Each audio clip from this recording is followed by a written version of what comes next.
ونصلي ونسلم على رسوله الكريم أما بعد فأعوذ بالله من الشيطان الرجيم بسم الله الرحمن الرحيم إن الذين آمنوا وعملوا الصالحات يهديهم ربهم بإيمانهم تجري من تحتهم الأنهار في جنات النعيم صدق الله العظيم وصدق رسوله النبي الكريم الأمين ونحن على ذلك لمن الشاهدين والشاكرين والحمد لله رب العالمين مولاي صل وسلم دائما أبدا على حبيبك خير الخلق كلهم محمد سيد الكونين والثقلين والفريقين من عرب ومن عجم يا رب بالمصطفى بلغ مقاصدنا واغفر لنا ما مضى يا واسع الكرم۔ حمد و ثنا کے بعد میرے نہایت لائق صد احترام اساتذہ کرام و معزز سامعین کرام، السلام علیکم ورحمۃ اللہ وبرکاتہ۔ مجھے آج جس موضوع کے اوپر لب کشائی کی سعادت حاصل ہو رہی ہے وہ ہے ایمان، اسلام اور اس کے ثمرات۔ اللہ جل شانہ نے قرآن مجید فرقان حمید میں ارشاد فرمایا، ان الذین آمنوا وعملوا الصالحات یہدیہم ربہم بإیمانہم تجری من تحتہم الانہار فی جنات النعیم۔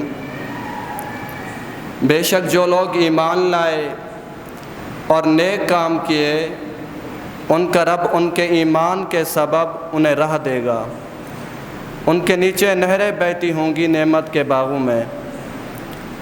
حضرات محترم، سب سے قیمتی اثاثہ جو اس دنیا میں کسی شخص کو دیا گیا ہے تو وہ دولت ایمان ہے، اور کل قیامت کے دن سب سے بڑی دولت جو مومن کو عطا کی جائے گی وہ دیدار الہی ہے۔ اگر انسان کے پاس دنیا کی کوئی چیز نہیں ہے، ایمان ہے تو اس کے پاس سب کچھ ہے، اور اگر دنیا کی ساری دولتیں اس کی دہلیز پر ہیں لیکن اس کے دامن میں ایمان کی بہاریں نہیں ہیں تو اس کے پاس کچھ بھی نہیں ہے۔ اس لیے ایمان ہی ہمارا مقصود ہے، اور اللہ تعالیٰ نے ہمیں یہ جو نعمت عطا فرمائی ہے اس رب العالمین سے اس کی حفاظت کی توفیق بھی مانگتے رہنا چاہیے۔ امام بخاری نے کتاب الایمان میں ایک تابعی کا قول نقل کیا ہے، وہ کہتے ہیں کہ میں نے 30 صحابہ سے ملاقات کی اور ہر ایک کو ایمان کے بارے میں سخت فکر مند پایا۔ سب کی آرزو تھی کہ ہمارا ایمان سلامت رہے۔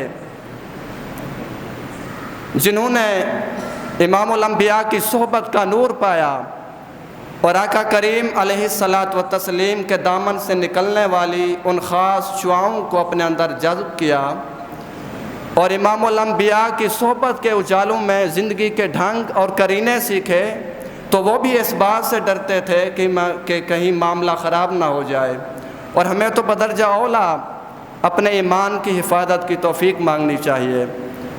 حضرت عبداللہ بن عمر رضی اللہ تعالیٰ عنہ سے حدیث مروی ہے، فرماتے ہیں قال رسول اللہ صلی اللہ علیہ وآلہ وسلم بنی الاسلام علی خمس شہادت ان لا الہ الا اللہ وان محمدا عبدہ ورسولہ واقام الصلاۃ وایتاء الزکاۃ والحج وصوم رمضان۔ فرماتے ہیں کہ امام الانبیاء نے ارشاد فرمایا کہ اسلام 5 چیزوں پر قائم کیا گیا ہے۔ اس بات کی گواہی کہ اللہ کے سوا کوئی معبود نہیں ہے اور محمد صلی اللہ علیہ وآلہ وسلم اس کے بندے اور رسول ہیں، اور نماز قائم کرنا اور زکوٰۃ دینا اور حج کرنا اور رمضان کے روزے رکھنا۔ حضرات محترم، اسلام مثل خیمہ یا چھت کے ہے، اور یہ 5 ارکان اس کے 5 ستونوں کی طرح ہیں کہ جو ان میں سے کسی ایک کا بھی انکار کرے گا وہ اسلام سے خارج ہو جائے گا۔ اس کا اسلام منہدم ہو جائے گا۔ انسان جب اسلام کے دامن میں آ جاتا ہے تو اس کے اوپر احکام اسلام لازم ہو جاتے ہیں، لیکن کفر کے جتنے بھی گناہ ہوتے ہیں وہ اسلام کی برکت سے ختم ہو جاتے ہیں۔ اسلام اس کے ماقبل کے گناہوں کو دھو دیتا ہے۔ اس پر ایک روایت سنیے جس کو امام مسلم نے اپنی سند کے ساتھ ذکر کیا ہے، اور یہ روایت حضرت عمر بن عاص رضی اللہ تعالیٰ عنہ سے مروی ہے۔ اللہ جل شانہ نے جب ان کے سینے میں اسلام کی چمک اور روشنی پیدا فرمائی اور اسلام کی حقانیت کو ان کے دل نے قبول کرنا چاہا تو وہ بارگاہ رسالت مآب میں حاضر ہوئے۔ فرماتے ہیں قال اتیت النبی صلی اللہ علیہ وآلہ وسلم فقلت ابسط یمینک فلیبایعک فبسط یمینہ فقبضت یدی فقال ما لک یا عمرو قلت اردت ان نشترط قال تشترط ماذا قلت ان یغفر لی قال ما علمت یا عمرو وان الاسلام یہدم ما کان قبلہ وان الہجرۃ تہدم ما کان قبلہا وَأَنَّ الْحَجَّ يَهْدِمُ مَا كَانَ قَبْلَهُ۔ فرماتے ہیں میں بارگاہ رسالت مآب صلی اللہ علیہ وآلہ وسلم میں حاضر ہوا۔ میں نے عرض کیا حضور اپنا ہاتھ بڑھائیے تاکہ میں آپ کی بیعت کروں۔ تو جب امام الانبیاء نے اپنا ہاتھ بڑھایا تو میں نے اپنا ہاتھ سمیٹ لیا۔ تو امام الانبیاء نے ارشاد فرمایا اے عمرو تمہیں کیا ہوا؟ تو عرض کرتے ہیں کہ حضور کوئی شرط لگانا چاہتا ہوں۔ تو امام الانبیاء نے ارشاد فرمایا کیا شرط لگانا چاہتے ہو؟ تو عرض کرتے ہیں کہ حضور میری بخشش ہو جائے۔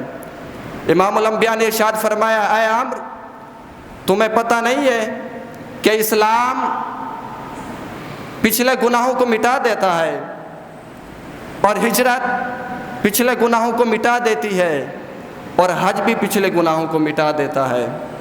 تو حضرات محترم یہ ہے اسلام کی بہاریں کہ جو ایمان لے آتا ہے اسلام کے دامن میں داخل ہو جاتا ہے تو اس کے اوپر رب تعالیٰ کی نعمتوں اور رحمتوں کی نوازشات ہوتی ہیں۔ اللہ جل شانہ نے قرآن مجید میں ارشاد فرمایا ان اللہ یدخل الذین آمنوا وعملوا الصالحات جنات تجری من تحتها الانہار ان اللہ یفعل ما یرید۔ بے شک اللہ تعالیٰ داخل کرے گا انہیں جو ایمان لائے اور نیک کام کیے باغوں میں جن کے نیچے نہریں بہتی ہیں، بے شک اللہ تعالیٰ کرتا ہے جو چاہتا ہے۔ ایک اور جگہ ارشاد فرمایا ان اللہ یدخل الذین آمنوا وعملوا الصالحات جنات تجری من تحتها الانہار یحلون فیہا من اساور من ذہب ولؤلؤا ولباسہم فیہا حریر۔ بے شک اللہ تعالیٰ داخل کرے گا انہیں جو ایمان لائے اور نیک کام کیے جنتوں میں جن کے نیچے نہریں بہتی ہیں، اس میں پہنائے جائیں گے انہیں سونے کے کنگن اور موتی اور وہاں ان کا لباس ریشم ہے۔ اور سورہ حدید میں اللہ تعالیٰ نے اہل ایمان پر اپنی نعمتوں کا ذکر کرتے ہوئے ارشاد فرمایا یوم تری المؤمنین والمؤمنات یسعی نورہم بین ایدیہم وبایمانہم بشراکم اليوم جنات تجری من تحتها الانہار خالدین فیہا ذالک هو الفوز العظیم۔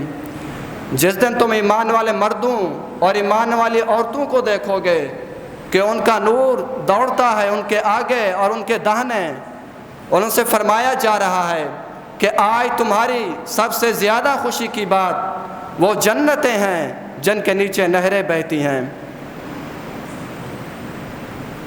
جن کے نیچے نہریں بہتی ہیں، تم ان میں ہمیشہ رہو، یہی بڑی کامیابی ہے۔ ایک اور جگہ ارشاد فرمایا سابقوا الی مغفرۃ من ربکم وجنۃ عرضھا کعرض السماء والارض اعدت للذین آمنوا باللہ ورسلہ ذلک فضل اللہ یؤتیہ من یشاء واللہ ذو الفضل العظیم۔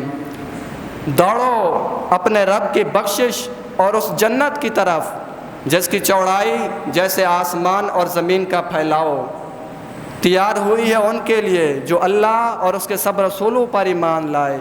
یہ اللہ کا فضل ہے جسے چاہے دے، اور اللہ تعالیٰ بڑے فضل والا ہے۔ اب اس عنوان سے آخری روایت بخاری شریف سے میں آپ کے سامنے پیش کرنا چاہوں گا، اور اس کے راوی حضرت انس رضی اللہ تعالیٰ عنہ ہیں۔ وعن انس رضی اللہ عنہ أن النبي صلى الله عليه وآله وسلم ومعاذ رديفه على الرحل قال يا معاذ قال لبيك يا رسول الله وسعديك قال يا معاذ قال لبيك يا رسول الله وسعديك قال يا معاذ قال لبيك يا رسول الله وسعديك ثلاثا قال ما من أحد أشهد أن لا إله إلا الله وأن محمد رسول الله صدقا من قلبه إلا حرمه الله على النار قال يا رسول الله صلى الله عليه وآله وسلم أفلا أخبر به الناس فيستبشروا قال إذن يتكلوا فأخبر بها معاذ عند موته تأثما۔ حضرت انس رضی اللہ تعالیٰ عنہ روایت کرتے ہیں کہ نبی کریم صلی اللہ علیہ وآلہ وسلم کجاوا پر تشریف فرما تھے اور حضرت معاذ رضی اللہ تعالیٰ عنہ حضور کے ردیف تھے۔ امام الانبیاء نے ارشاد فرمایا اے معاذ، عرض کرتے ہیں کہ حضور غلام حاضر ہے۔ امام الانبیاء نے ارشاد فرمایا اے معاذ، عرض کرتے ہیں حضور غلام حاضر ہے۔ تیسری مرتبہ امام الانبیاء نے ارشاد فرمایا اے معاذ، عرض کرتے ہیں کہ حضور غلام حاضر ہے۔ تو امام الانبیاء نے ارشاد فرمایا کہ جو کوئی سچے دل سے یہ گواہی دے کہ اللہ کے سوا کوئی معبود نہیں ہے اور محمد صلی اللہ علیہ وآلہ وسلم اس کے رسول ہیں، تو اللہ تعالیٰ اس پر دوزخ کی آگ کو حرام کر دیتا ہے۔ تو حضرت معاذ رضی اللہ تعالیٰ عنہ عرض کرتے ہیں کہ یا رسول اللہ صلی اللہ علیہ وآلہ وسلم، کیا میں یہ بات لوگوں کو نہ بتاؤں